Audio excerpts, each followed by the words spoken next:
Are you searching for fulfillment?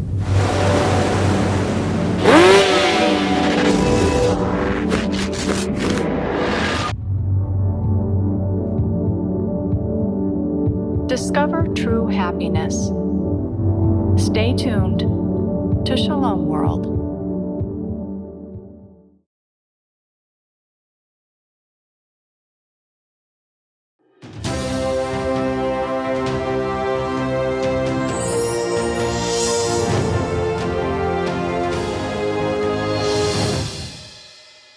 The night when the Hollywood actor Hugh Jackman announced the name of Brother Peter Mokaya Tabichi as the world's best teacher of 2019.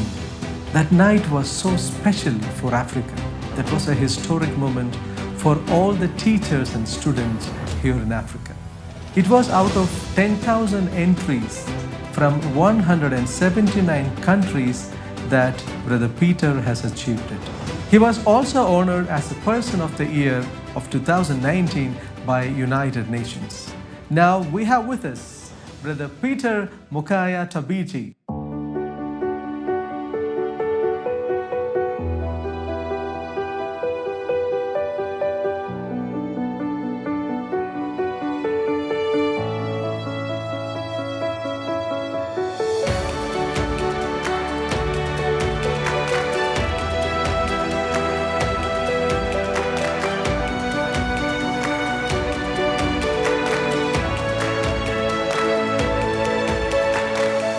Welcome, brother. Thank you. And along with us today, we have Ignatius. Welcome, Ignatius. Thank you very much. Why he is here with us today is he is the fruit of education in Africa. He was a street boy, and Don Bosco Salesian Fathers found him from the street and they educated him. And now he is in the university. So together with Brother Peter and Ignatius, we will have some fruitful time along with you. I still remember those powerful words you delivered after receiving the Global Best Teacher Award of 2019. Everyone was born for a reason. And if you don't fail, you don't learn. And if you don't learn, you don't change. And changes and failures make a powerful, strong person. That was a lot of energy for many of us, including me. And I was thinking this might have inspired those millions of unprivileged, unfortunate, marginalized students who are under poverty. What made you to say such a powerful word? I was born in a family of 8, and we have, at the moment, we are 5, so 3 are for red bust, so which means I lost some of my family members. And then at the same time, I've also lost my mother. I lost her when I was 10 years, 11 years old.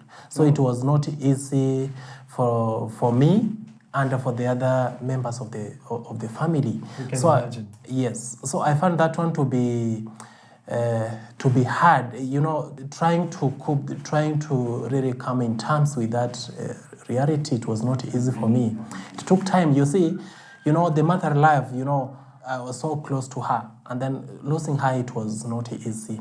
And I can say that my father had to take all the responsibilities of ensuring that we are given all the support, ensuring that we are given the best education, ensuring that we have the meals. So I can say that I went through a number of challenges in my school, in my education, and also at home, losing my family members. So it was not easy for me. And the most important thing is that those challenges taught me lessons. They gave me, I had to change my perception, you know, how do I look at these challenges? Are these challenges, is it the end of the world? Is it that now I'm suffering, we don't have this, now I should just sit down and then have all the stress, and then I can say that they challenged me, then at the same time I can say that I had to look for ways of really challenging them. Okay. And one way of challenging them is to change my perception, and I saw challenges as the opportunity to really improve myself. Okay. And that's what I did, to really see them as opportunity to do something. You know, you are able to, you know, they say that the Challenges are like the best teachers. So I can say that you're able to learn. They teach you a number of lessons. Yes, brother, this is too touching. This is very inspiring too. I think Ignatius can add a little more to what you said just now from his life. Ignatius. Yes, thank you very much. My life has really been tough from the beginning because I was living with my stepfather, with my mother, but my stepfather was really not so like a fatherly figure to me. He was so cruel to me. He would even at times he would put me and my mother in the same place and cane us like we are age mates, like we are kids. I just decided to run to the streets because I preferred where someone will not cane me for something that I haven't done. I preferred living as a free bird. I lived in the street for almost 2 years. Then at that moment, my mother met a certain nun, sister from Mother Teresa, who showed her a place where I could be nurtured, I could be given an opportunity to grow. So when I was taken to Bosco Boys, though I had already used some drugs, glue, I was sniffing some like aeroplane, more of a paraffin thing. You sniff it and you get high and you'll do anything you want. And also in the street, there's a time I remember carrying a gun for the bigger ones, because whenever you would serve the bigger brothers on the street, they'll give you protection. They'll provide you with food. So I served them. And due to all this, when I went to Bosco Boys and I was taken to a rehabilitation center, it didn't take me very long to get forward and to get focused with my education, because I really wanted to study. I really wanted an opportunity to build my own future.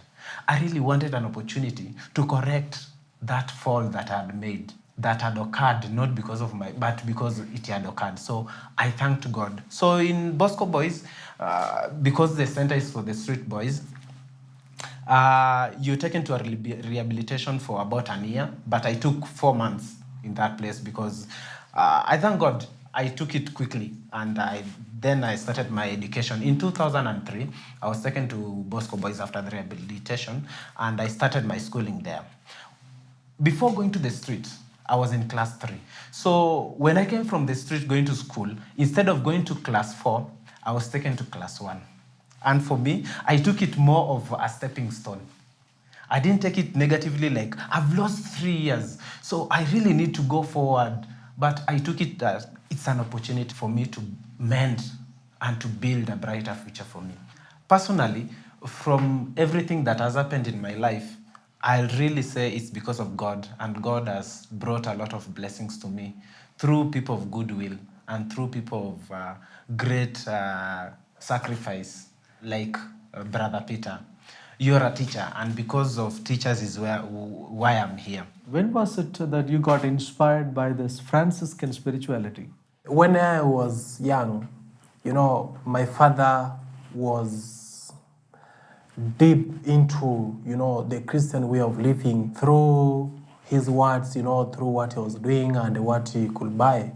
One of the things he used to do was buying, Christian magazines and other materials and literature. At times, what we read, what we watch shapes us. It makes us to be. If you want to be a good person, and then you have to read good material, and therefore that's what I saw my father doing. And one of the magazines he used to buy is the ZD magazine, if you know the ZD magazine. And after reading, most of the time I could go to school, and when I come back home, I could also get a chance to go through the magazine and read the articles and so on and so forth. So I could also get inspired. But I could read that, go through the magazine very fast so that it doesn't find me reading. So most of the books and most of things I used to take and read. And then one time I also came across another book that he was reading.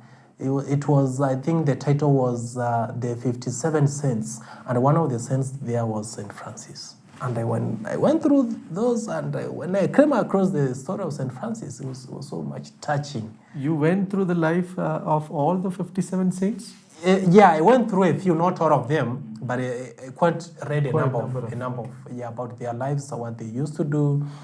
And I was asking myself, who are these people? How did it happen? What is this they were doing? I was so much inspired. And I visited one of the nearby monasteries called the Carmelite nuns who are near home. And I shared with them about what I was thinking, what I want to do in the future. And one of the things I felt like I was getting inspired is to join, religious life. Oh. Yes. I wasn't sure whether I should become a priest or a brother, but they supported me. They gave me that direction, spiritual direction, and so on, that great support to guide me read more about this life. So they gave me also some booklets. Mm-hmm. They gave me a certain book about St. Francis, because I was talking a lot about St. Francis. I can say that it was a big kind of a book, and I took a time to read about St. Francis. And the more I was reading, the more I was getting inspired, and I felt like, oh, this is great. And so by the time I was in the secondary school, the feeling of becoming a brother was now ringing in my mind. I felt like I should be able to join the religious life and become a brother. Brother Peter, I remember on that day when you were receiving the award for the Global Best Teacher Award, His Excellency, the President Uhuru Kenyatta, saying so touching words to you. And he said that you've shown light that is going to really benefit and generate energy to the upcoming generation. And he said that he's so touched and that he has faith that Africa has better days ahead of us. Can you really try to enlighten me on what are these better days for Africa? If we invest in education and all of that, that is going to enable our continent to shine. We have people who have talents. God created us and gave us the talents, He gave us the gifts. And all of us, not only just in Africa, all of us have the gifts.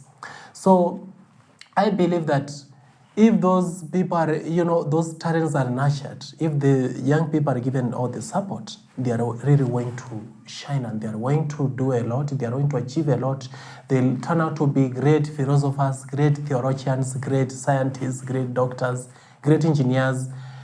And we will now not just be matching that the best, those people who have the best, famous people, those who have achieved a lot, they are elsewhere in other parts of the world. We'll see them here in Africa. The most interesting scene in that awards ceremony was when you stepped up onto the dais to receive the award in your Franciscan habit. That was so inspiring. That is a true witnessing. Was it deliberately decided, or you just wore it?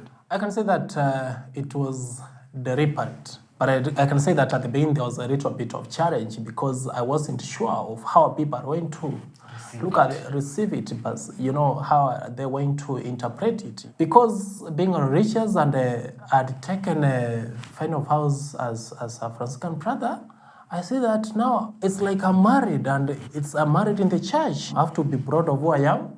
And at the last minute, I was in between wearing in two styles. The wearing this, another style I was just wearing an ordinary way to avoid so much kind of this. So finally, I said, let me stick to this. I wear this to give myself an identity. They give me a chance to explain to them that this is a Franciscan habit. And I was telling them, and they were asking, why is it that it is so much? They were expecting me to wear something that looks like shining and a very nice color. But now this one looks like almost like soil. So I was explaining to them about the meaning of the brown color and why it is this way. So it gave me a chance to explain to them, tell them more about religious life, more about Christianity, and then more about humanity, because all of us, we are one family. Everyone around us is, all of us, we are brothers and sisters. See, at the time of the extraordinary mission month declared by Pope Francis, he had sent a message to all the baptized. The message was baptized and sent. You know it very well. How you took that message and lived it? Because all of us were called upon to be living witnesses. We are like a living witness to God's love. God is still there, that we still have Christ with us, and is the one who is really in charge of everything and ensuring that everything is okay. We have to be aware of that, and make people have the hope. Despite so many challenges that they are going through, they can get out of them. So it's more of really reaching out to people to give them hope. And it's not just going out to talk about hope, talk about peace, talk about love. It's basically by what we do in our small capacities. If you are a good teacher, you are teaching good. You teach with passion and love, with dedication. And that's now living as a witness. If you are a doctor, you do it not just as a professional, just you want to get, incentives or salary at the end of it. That you are really giving hope to people who are sick and who think that they are not going to recover. So you treat them, you give them the best treatment, and that's one way of really giving hope. So we are called upon to have, to be the living witness that God is there, and that is it. We make him alive. Brother, in addition to classwork, I have seen that you really impact so many things into your students, especially by teaching them good values and morals. You've really sown love, a seed of love into their hearts. And my question is, what impact have you made, especially by creating the Peace Club into the school? What impact has it done to the kids and to the community around them? As a teacher, I believe that you have to do more than just classwork. Just you teach and go. You just only the theory, only dwelling on the academic kind of excellence of the students. I believe that it's beyond. It's more than that. Because you have to know where the students come from. You have to be aware that they go through a number of challenges. You have to really conduct a number of activities like guidance and counseling. And that's why I was so happy to be selected as the patron of Peace Club. So Peace Club was basically introduced to unite students, because where I teach, the students come from different backgrounds, different tribes. We have like more than 7 tribes, and then we have students who also come from very poor, very, very humble backgrounds, and so on and so forth, and then also different religions. So I felt like it was a great opportunity to unite them. The main purpose is just to unite them and do a number of activities to show them that they can get united. And it gives me great joy to see young people working together. Peace Club is also a great way of making students see themselves as, one family. As I said, that we are all brothers and sisters. We are one family, regardless of where you come from, regardless of your tribe, regardless of your gender. We have students who are really do a number of things, and then I like combining them. I don't just group them according to the boys separate, and then I combine them. So, and that is a great way of really ensuring that they are united. And then that enhances the global citizenship, whereby they see themselves as, as a human being, not just as as a Kalenjin or as a Kikuyu or as a Kizi or as a this or this tribe or this tribe, but they see themselves as a human being, because at times they do a number of things which can also be done elsewhere, like tree planting, which is also a great way of conserving the environment. So they learn other things, they learn even sporting activities. Myself, I like jogging, and then that is also incorporated into some of the activities. Like jogging, I also jog with them. And then they also, the other things they like sporting, soccer. So we play with them. The main thing is not, it doesn't matter what they do. The thing is just coming up with activities that can bring them together, unite them. And once they are united, and they are able to do something, and they are very happy, and they are, they are very comfortable with what they are doing, and they are doing it together, then that is a great way of really reminding them that they are all united. The light has dawned. The people who were in the darkness, they saw a ray of light 2,000 years ago when Christ was born. It was a ray of hope and love. Brother Peter, how can we be the light in others' lives? We can be light in other people's lives by what we do, our actions, by being aware that all of us were born for a purpose, to serve God, to know Him better, and then so that later on we'll be able to rejoice, So by actions, what we do in our small ways, whatever that we do, it doesn't have to, you don't have to do so, very great things, just ordinary things in our ordinary life. You give your best. You give your best. If you are a chef, whatever that you are doing, you are preparing a very delicious meal, and you do it with love, this meal is going to be enjoyed by other people. It's something that people are going to like. So you give it your best with the total dedication, with the commitment, and then you have that passion in it, Say that when people are going to have it, that share, they'll know that what this person, they can even admire, and they can really like it, and they'll be able to know that someone took time to work on this. So I can say that the world is really going through, I can say, crisis, and there are so many challenges facing the world at the moment.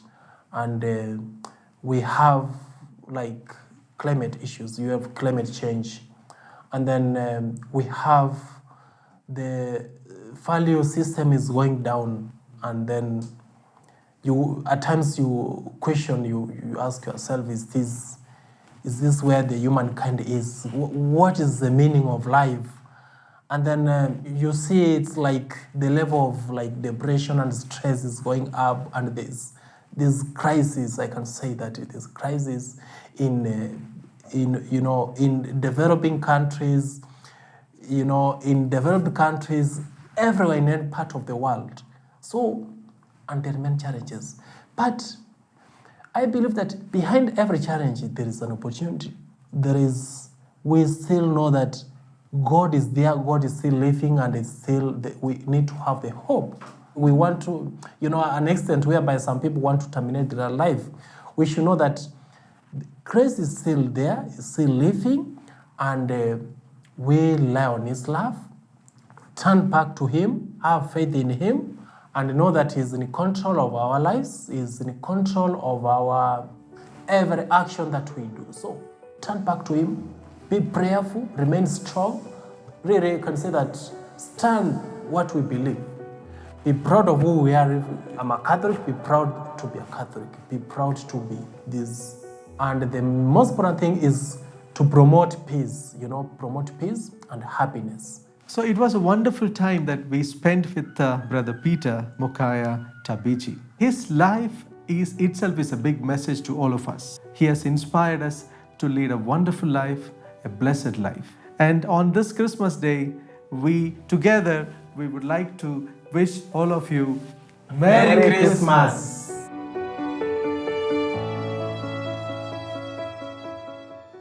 someone who's used media a lot in evangelization, so I believe in the importance of Catholic radio, Catholic TV, Catholics using the new media. Can I encourage everyone to watch Shalom TV? I think it's a great vehicle of evangelization. And God bless all of you.